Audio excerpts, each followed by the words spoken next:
It is time to test the metal of man. What's up, Evil Dead fans? It's a good day. I have begun the process of building my own personal chainsaw again. Since my other one, my own personal chainsaw that I have now, is going to a new home. So I figured, what can I do? Am I just going to duplicate that? Or am I going to change it just a little bit and make it just special for myself? Now, what I'm going to do on these videos, I'm going to give updates on it. I'm not going to do full tutorials on it because I want to see just from these videos of what I show you guys, what you guys have. Now, I know a bunch of people who are builders do watch my channel and build their own chainsaws. So with me just showing you the progress, and I'm going to slow it down so you can actually see it, see the progress and the different little components of it, and see if you can figure out how I did it. Now this one I'm going to show you, it's nothing new to not everybody, but it's new to some people, but not new to everybody. It's basically you take your motor and you make your filler piece. Now, I have not done that in the past. It's not a needed process. As long as you make a filler panel and a bracket, you're fine. It's just, you never see it. But it's just a cool little extra thing to have in there. If I were to do that for somebody, to make a chainsaw with that process done, which I'm going to show you what I've done, I would charge an extra $300 on top for a chainsaw, because it is very time consuming and you got to get everything just right. It's an extra, I would say an extra 3 to 4 hours on top of what you've done. With this process, you still have to make a bracket, but it's a different type of bracket. You know, I haven't made the bracket yet for what I'm about to show you guys. Basically what I did is I deconstructed the motor, cut it, drilled a hole in it, kept one mounting hole and made a spot for a new mounting hole. And if you've actually cut the motor apart before, you realize there is 2 separate parts of the motor that are held in by 4 bolts, and there is like a metal kind of piece on the back side that actually will fall off or come off with the back piece that you somehow have to figure out how to attach it to the front to fill everything in. And then you still got to figure out how to put your flywheel in which I have not done that yet, but I do know what I'm going to do with that. But yeah, I want to show you guys this. Like I said, I haven't done it in the past. Do I plan on doing it for other people in the future? Probably not. Just because it's painstaking, and it would cost a few hundred more than usual. So what I decided to do with my own new personal chainsaw is I'm going to make it my favorite Ash vs. Evil Dead chainsaw. It's going to be episode 1, season 1. Now, if you remember, if you slow it down when you look at it, that one at certain points, at least at one point that I know of, still has a guard on it. And I do like the guard look of it on the chainsaw bar. So that's what I'm going to go with. It's like when he gets it on, he's about to fight Vivian. So that's the look I'm going to go for. But yeah, I'm going to make this super special for myself. I think I deserve it. And I will give you guys updated videos. So if you look at it and you're like, oh, he did this, he did that, you can slow it down the video and check it out. If you are a builder, you can go and want to do the same process. You can slow it down and look at it and go, okay, this is what he did. This is what's different. And also, since I started this, I'm actually going to start doing molds of that whole panel, which will be on the KOS page at some point, just not at the moment. And when I do decide to get that ready to go and send it to Gothman to start molding, I will make a full tutorial on how to set up your new bracket with that piece. With that molded piece, filler piece. If you've bought a chainsaw from me in the past, or if you're building your own, it's easy to install. You just take everything out and just reinstall this new stuff. Not very hard to do. So But yeah, I need to test my metal. I need to test the metal of man with this one and make what I consider, and this is gonna be my chainsaw, because I deserve it. I haven't been able to keep a chainsaw in a long time. They all seem to go. But every time you build a chainsaw, like I said before, you always get better and you always perfect certain spots that you want to perfect. So I'm not saying my other ones aren't bad or bad, because my other ones are great. They look freaking fantastic. My personal one that I have sold, I'm gonna miss that one so dearly. I really love that, and I love the paint job on the chainsaw bar, the top. Just the whole thing came out great. But since that one's going away, I'm gonna make something super cool. And with that being said, guys, let me give you just a full 360 of what I've done so far on this new filler piece with the chainsaw motor. Like I said, if you're gonna do it, you gotta dismantle the whole damn thing. And then that's where the fun comes in, on figuring out how and where to cut, how to mount, and to fill in parts. It's not an easy task. It's not for everybody. If you don't have the right tools for it, don't try it. And if you're a younger person, you're gonna have to use air tools, things like that, or power tools. Definitely get a parent or guardian to help you out with it, because it is tough. But like I said, all these videos for this one's just gonna be updates. I will do a full tutorial on the flat top. And probably when I do the flat top, I probably will show you guys how to do this process step by step. There's a lot of steps to it, but it's cool when it's done. So with that being said, guys, let me give you a full 360. And if you guys want to do the same thing and don't want to wait for the flat top tutorial, just slow it down. And if you've taken apart one of these motors before, slow it down and you can see what has changed, where I've cut stuff, and what the look is.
There it is, Evil Dead fans. Figure out how I did that. I mean, I know some people have done it in the past, but the main difference that I'm doing versus other people is I'm keeping the vertical handle versus the horizontal handle.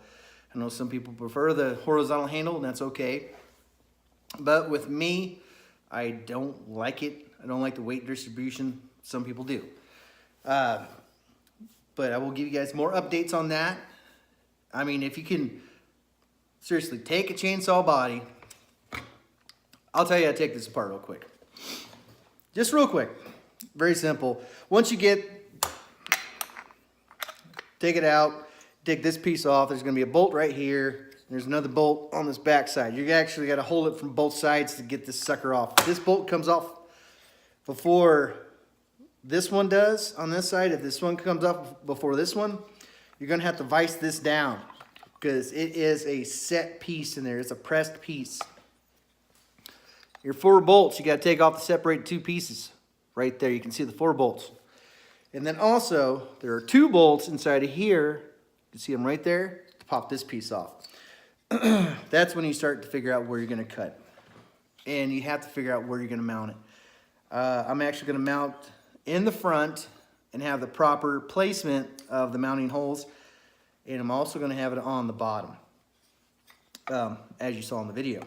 But I still have enough room. I cut it just right to where I have enough room for my hand and my cover pad. There is no difference in room between making a chainsaw bar bracket and a backing from just doing one of these. It's just more time consuming to do this method. Now, some people think that all these motors are all one piece. They are not. They are 2 separate pieces, believe it or not. This right here has a piston in it. This piece right here, across here, has a piston in it. Just toss that. You don't even need that. But, yeah, some people, they just take this and they just try to hack it in half or a quarter it and then, you know, try to cut it from here all the way across. Does not quite work right. So you really have to dismantle the whole damn thing. And then your best method on your back piece is to go to the method that I use. But I may change that up. I don't know yet. But I figure I better test myself on this one. And I've always tested myself further with all the chainsaws I've ever built. I've actually made it easier for myself at times. Like the Mutant has the hand-rolled hard-ass cuff. And hand-rolling steel is not the easiest thing to do. And that is Jonah Hex's chainsaw. So he actually has a good 1/16 of an inch to a quarter of an, or not quarter of an inch, 1/8 of an inch to a 1/16 of an inch rolled steel cuff, which is so hard to do. It's not the easiest thing to do. It's really time consuming. And with the Ash vs. Evil Dead chainsaw cuff, I don't have to do that anymore, which I can build a cuff a lot faster and a lot easier. It's more of a set time than build time. But when it comes to doing one of these, it's a lot different. But in the future, if you are a builder and want to have that actual chainsaw filler piece, we will be offering that on the KOS site. Me and Gothman will offer that to you guys. And it will be a little bit different than what I'm doing because I'm using the actual chainsaw motor versus doing just a simple molded piece, which I'm thinking the ones from the show, since Rob did them, they were all molded. Rob's an incredible chainsaw builder. And believe it or not, I've only really just looked at his pictures. I've really never read anything that he's done. I've watched his self-documentary. It's a self-documentary. You can tell he did it himself. But it's still really good. Very entertaining and very, very intuitive with the Evil Dead franchise and what he does. And he's a super, super cool builder. And I've never talked to the guy, but I've always heard he's a really, really cool guy to talk to. So if Rob ever wants to contact me, just have him contact me. But yeah, I want to make this one very special for myself. Test my metal. And like I said, if I ever plan on doing this for anybody else, cutting up a body or a motor, it's not going to be cheap, guys. It's not as easy as you think it is unless you already know how to do it. But I think everybody should at least try. If you're a builder, you should definitely try. I talked to a few people. One guy, Ronanik, actually talked to me, and he was very, very humbled. He won the giveaway and stuff, but he told me that he noticed on Instagram a lot of people are using my methods on how to build a chainsaw now, and I've noticed that too with eBay and Etsy and stuff. So, and I'm very flattered for that. I didn't realize that I made that much of an impact on helping people build chainsaws. So, but the next big tutorial will be the flat top.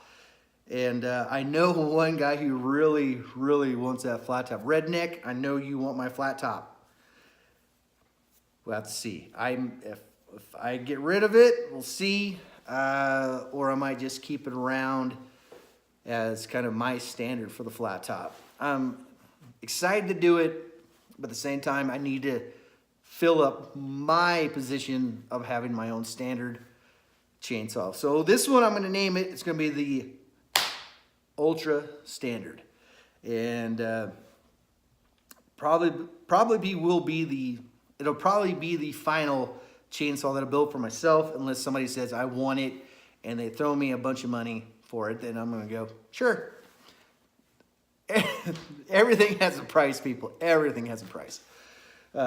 So, oh, and by the way, I don't know if any of you guys are the subscribers from France that were talking about the Power Glove getting built for me, saying it's only worth €1.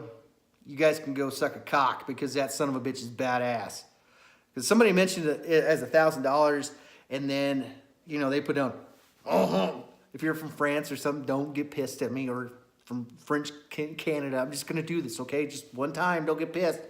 Only worth it. It's only worth €1. I can't do that. Sorry, I butchered that.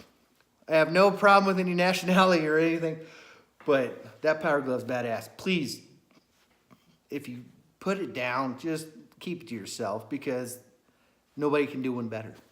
Seriously, when I get that in, for that video for the Power Glove, I even have my own little special dance. Oh, I'm gonna do a wiggle. You guys are gonna see me do a wiggle when I get that sucker. It's gonna be probably my favorite video I ever do. And as far as I know, it's still gonna get sent off on time. Can't wait. It's like Christmas. I was asked what I want for Christmas this year. I'm like, give me gift cards. I'm getting what I want already. I'm so freaking psyched for that thing. Let's keep the excitement down. So with that being said, guys, yeah, I'm just going to post videos on the progress. See what you guys got. See if you guys can follow me just doing that without me doing the full tutorial. The one in the past is kind of dated with the metal body. I understand that. Hopefully I can improve on that doing the flat top, and just take ones from the past videos and mix them in with the new videos from the flat top. Yeah, I'm not just going to be like, cut it, flat top, done, out the door. I'm not going to do that. So I don't plan on doing that at all. But with that being said, if you're the guys, if any of the subscribers are the guys who put down Power Glove, you guys are stupid, because that is the stupidest thing to say. I did it again, sorry. But yeah, I'm so stupid. Yeah, I'm dumb, guys. If you guys would ever meet me, you guys would be like, oh, he's a nice guy. But I'm so dumb at stuff. No, actually, I'm pretty smart. I should have gone to college to be an engineer. Could have, didn't, should have. But yeah, why am I telling you this? With that being said, guys, stay tuned for the progress, and keep on building your chainsaws, or buy mine, or go to Adamia Creations on Etsy. I know one guy, the guy getting my personal one, he actually approached Nick Valenza, and Nick Valenza turned him down. I think Nick's just done building at the moment, but when he picks back up, I'll let you guys know.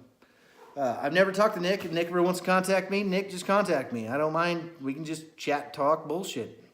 Builder from builder. And, yeah. With that being said, guys. Oh! One more thing. Gothman is about to come out with the necklaces. And check out his channel. He has a little preview of that. He's done the full box for the necklace. You know, I can't even pronounce the words, like Trifarfar necklace. It's a magnifying necklace from Evil Dead 1, Evil Dead 2. Go check him out right now. It looks super cool. And he will be offering that on the KOS site as well. So until next time, guys, I'm going to keep on building. And you guys keep on building and stay groovy. because all you guys are. And in the future, guys, let's not fight in the comments anymore. I don't like that. And it's that whole thing with Nightmare squashed. Hopefully the whole thing with Ronick, and I can't think of the other person's name. I do apologize. That's all needs to be squashed and just out the door. Because things will be made right, and it's another groovy day after another groovy day. Till next time, stay groovy.